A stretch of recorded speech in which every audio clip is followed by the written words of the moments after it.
Hey everybody, it is Trip Brown of Innovative Education and Training Solution and Coaching by Tamu.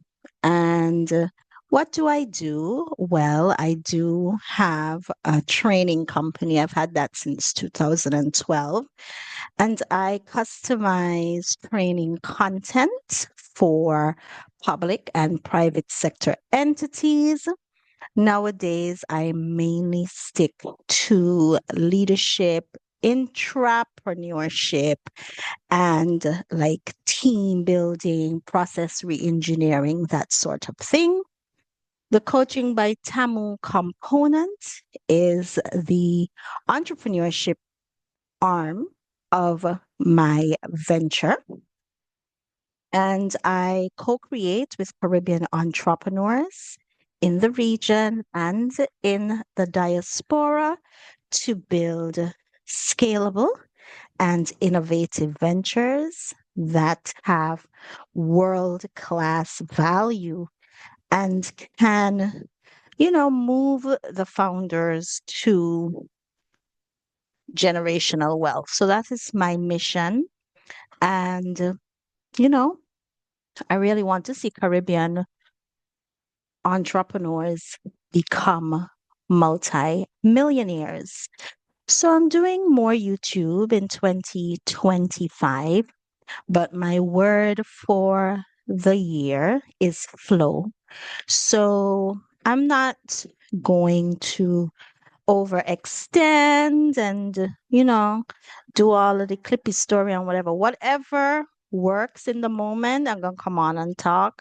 However, I dress, I coming on and talk, etc. Because I believe that sometimes, it's just too much stress, at least for me, to always be, perfect and on point and camera ready and story. So it is how it is, if you see what I'm saying. So, what can you expect from me on this channel? Well, a mix of things. I want to talk particularly to trainers and coaches. And of course, there will be some entrepreneurship content and a focus on high growth entrepreneurship. Now, I want to talk about how I moved into entrepreneurship. Now, I used to be a teacher, well, a lecturer, senior lecturer at a tertiary educational institution. And I also used to do some teaching through the level one program for the University of the West Indies, right? I mean, predating that, I was a general manager of automotive art. I held management roles in the United States. Yeah, so I have a lot of management and leadership experience, even from a young age. I did migrate, and when I came home and I had my small children, by that time, I feel like I was either separated or maybe separated. I don't recall. Um, And so I was single mothering, and I felt that education was the most appropriate choice for me because it would allow me to raise my children and have time for my children in the way that I wanted to. Because anything that is corporate, it's quite not that teaching isn't demanding, teaching is very demanding, but at least you have your holidays. I can't talk about time because in the lecturing role, you do classes anytime in the day. It could be 8, it could be 4 p.m., it could be 10 a.m., but you do have those vacation times. And also the college or school environment is much more flexible. Your children can come and be in the staff room, etc. And I was homeschooling my children. I homeschooled my son since I think fifth grade, and my daughter would have only spent one semester of what America will call seventh grade. We call high school. And then I moved her out into homeschooling, and eventually both of them went into online schooling. And my children are adults. So they're like 20, they're in the 20s. So when I was doing that, it was like shocking to everyone because it was not the norm. So teaching allowed me to do that, allowed me to be in that type of homeschool environment, etc. Now, I've always been entrepreneurial, and as a teacher or a lecturer, whatever you want to call it, your money is never enough for your lifestyle. And so I started doing the usual, like the after school classes. If you're a teacher or educator, you know how that goes. And then I began writing study guides because I was teaching management of business for A level and IT for A level at that time. And the students would not buy the recommended textbooks, that they were too costly, they didn't align with the syllabus. And so I began writing my own. At that time, they were just spiral bound. I would make copies. I wrote the books over a summer, and I had um, peer review done with my dean at the time and other lecturers, and they felt that they were of the quality and in alignment with their quality assurance standards. So I was able to sell my books, my study guides, to my students, right? And private students as well. And like I said, at that time, they were not pretty. Whether be you see here in the which part, this part, in the image, the other side there, they never look so, right? They were just with the clear covers, spiral bound, and the guys at the copy center used to make them for me. And so I would say there is where my entrepreneurial story began in terms of intellectual property, because a lot of times we are engaging in entrepreneurship, but we're really not entrepreneurs. We think we're entrepreneurs because we're doing business, but the actual definition of an entrepreneur is someone who creates a thing, right? Is an innovator. So, though in the Caribbean we use the terms interchangeably, they're not the same thing. So, I would say it was when I began the journey of being an author, a textbook or academic resource creator, that I became an entrepreneur. I would not consider teaching the classes, etc., as that, right? And then in 2012, I launched my online school. And so I had an online classroom where my classes were. You would access your classes. And then eventually I began doing email dripped content. So, content that would cover the entire syllabus. And I had students from all over the Caribbean. So, this was in 2012. And also, at that time, it was really difficult to be paid, especially in the region. Even now in the region, it's difficult to be paid. So sometimes I would have to go to Western Union to collect this money from students in different parts of the Caribbean, particularly those from Trinidad and Jamaica. And then even locally, uh, people would make the payments at my father's law firm. So they would leave their packets of payments there and so on and so forth. So that was like 2012. And then I would have persisted with that. But also in the meantime, I had begun doing that kind of corporate and public sector training.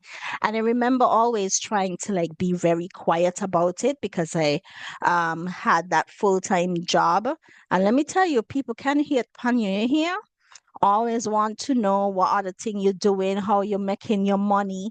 And I really regret remaining so quiet. You understand? I really regret that because I believe that had I been bolder about those other exploits, I would have made so much more money at the time. I also didn't know how to price neither. I also didn't know how to price. I'm embarrassed to talk about what the pricing was. And then I began doing my doctoral work. I started looking at disruptive innovation. That was my research thesis. And then I made a shift into technology entrepreneurship, specifically with women and funding companies that were technology based or leverage on technology and the strategies that they used to raise venture capital. And I looked specifically at Black women. And at that time, there were only 20 Black women in the United States who had successfully raised more than 1 million in venture capital funding. And so that in itself was almost like a traumatic experience because here I was doing my degree from home primarily and trying to, track down these women or a percentage of these women who had, received this funding and interviewing them. So I'm always thankful to those women who participated in my study. The participants are anonymized, as are the requirements of the doctoral program. And then I left my job as a lecturer. And I feel like it was 2019, I really began focusing on training and specifically entrepreneurship training. And that was where Coaching by Tamu was born.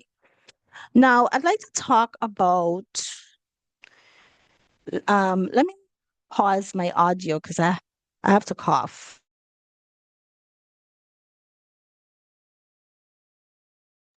Ooh, sorry about that. If you haven't looked at my first video for 2025, I have been ill all Christmas and I'm still recovering. And yeah, it was rough. That was so rough. Now, what was I talking about? I don't even remember. I don't recall. So let's just talk about the fact that when you are someone who works with other businesses, so if you're a trainer, etc., if you're a trainer and if you're a coach in particular, or you are into a venture where it's more knowledge work, what happens is that you generally just focus on the delivery of your intellect, your uh your theories, your delivery, your content, and delivering that as a consultant or working with entrepreneurs as a coach, working with businesses, etc. And of course, working with businesses, public and private sector, large and medium entities, of course, that is much more lucrative. But whether you're working with small, medium, large ventures, you tend to just focus on you and delivering, right? For me, I focus a lot on delivering, how I deliver the content. I'm always trying to elevate what I do because this is what really made me a lot of money during COVID because I was always into tech. Okay. So, also some backstory, I did an IT master's way back in by 98, 99. I was the only woman for most of the program. I was the only Black person, Black woman. Because that was like a really long time ago. I've always been on the emerging end, like what's emerging, I want to be in that, right? And that's what helped me during COVID because most of the trainers and thing, couldn't even manipulate Zoom. But here was I having had an entire online school. So I was already ahead of the game. I understood instructional technology. I understood the differences between teaching face to face, blended, so on. And I'm very adept at tech, like, you know, very adept at tech. So I can, I've always been experimenting with tech and innovative ways.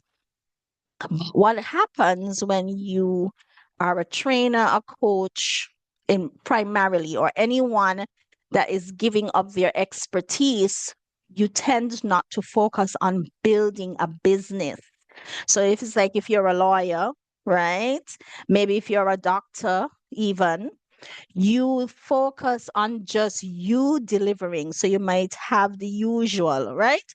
You might maybe have a virtual assistant or a secretary, etc. But you're not actually building an enterprise. And that is a downfall because, and then you're also not building other assets or IP products or services that can make you money outside of yourself. And we become really, really burnt out. And so, for me this year, I'm dismantling everything and I'm really working to build an enterprise, right?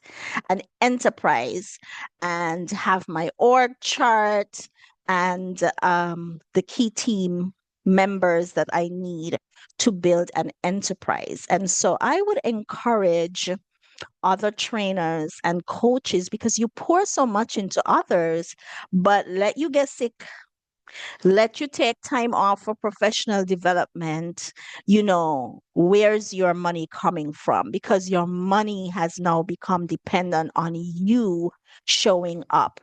Even if you're a videographer, even if you're a photographer, yes, sometimes you do have, one or two people that can go out and shoot for you, etc., in your absence, but where is your actual ops manager, right?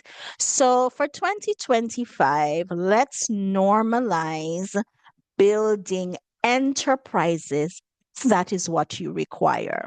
Some of the things that I know that I need to do because I have a lot of assets, right? So I have a lot of courses, I have books, as you can see, I have accredited content, my company is accredited. And so a lot of the focus will need to be on hiring key team members to market, to do more search engine optimization, to strategize around those elements while I strategize around building other pieces of IP and expanding my enterprise so that I can become an empire with different businesses. Now, you don't only have to do the things where you feel your zone of genius lies. Money is made in other spaces and places. So when we are, I would say, abusing our bodies and our intellect, the question is, other than real estate, like in the Caribbean, we good with the real estate, we build house, people rent them, story. But what are the other things that can give you global money and make inroads globally or regionally if that is what you desire? And so that is why also I created the high growth entrepreneurship roadmap because what I was seeing is that we have so many brilliant people in the region and in the Caribbean diaspora, but we were mainly focused on one, businesses that they're small businesses, not entrepreneurial ventures, meaning that there's no IP created or anything, which is fine. But even as a small business, there are ways that you can expand your footprint. And I wasn't seeing that. I saw most of us just really doing basic business, right? You as a solopreneur, me maybe as a solopreneur, maybe you have an enterprise with some employees, But, are you growing your footprint? And so that's why I created the High Growth Entrepreneurship Roadmap. You can find that at tamobrown.com. And also, that's why I'm having my Her Coaching and Co-working program. We begin on January 18th. It's goes for the entire year, but we meet every other month and we discuss and work in real time on elements of the roadmap as they relate to your business, because the goal is to build an enterprise and not always be doing the work ourselves. We need to become the strategists. And also, when people do employ you in your enterprise, because you have other service providers, etc., when you engage, you fetch a phenomenal elite price point. So, why do I do what I do? I do it because one, I saw that there was an opportunity and no one was doing what I was doing, whether it was in the online space, as an online educator in 2012, way before, or whether it was speaking to growth and innovation in terms of business in the Caribbean. That wasn't happening, and that's for a lot of reasons. And even in the diaspora, you find that our cultural ties uh, make us stay in certain zones and niches and types of businesses. I mean, if that works for you, it's also great. But I know that there are entrepreneurs who are looking for a different way to do business. And I also realize that trainers and coaches and so on, they do not think necessarily of themselves as entrepreneurs, but you are, especially if you're creating IP. So that's it for me. I'm not doing too much. I'm not going too deep. I'll go deep when I'm ready, because remember, I said that this year the word is flow. So, you know, you get what I give, and hopefully you like what I give. So help me out. So in the comments, talk to me about, tell me what it is you want me to talk about next time. All right. So that's it for me. See you. Bye. It's Dr. Tamu of Coaching by Tamu and Innovative Education and Training. All of the information to join the Her Action and Accountability Coaching and Co-working Program. It's virtual, of course. That would be in the description box or description area, and any of the information, right? And if you have a question about how you might want to work with me, we can have a conversation. And of course, if you're an entity looking for a dynamic trainer that provides customized content, let me tell you, one of my guess competitive advantage is that I do not repeat content. So if you, company X, call on me to do team, and company B calls on me to do team next week, after our conversation, I've already gotten a new spin based on what I believe that you need. Because remember, I have a lot of corporate experience, a lot of leadership experience. And I mean, right now I serve as a board chair of a tertiary institution. Like, I have a lot of experience. And so I create an entirely new engagement for you. And I would say to you that if we had some takeaways from this conversation, it would be, do you want to build an enterprise? And what might that look like? And what might your IP look like, right? What is the intellectual property that you might be creating? And three, what is going to be your competitive advantage in the space? And how are you going to always be at the forefront or the apex of what is emerging? Because the world moves really quickly now. Okay. All right. Bye.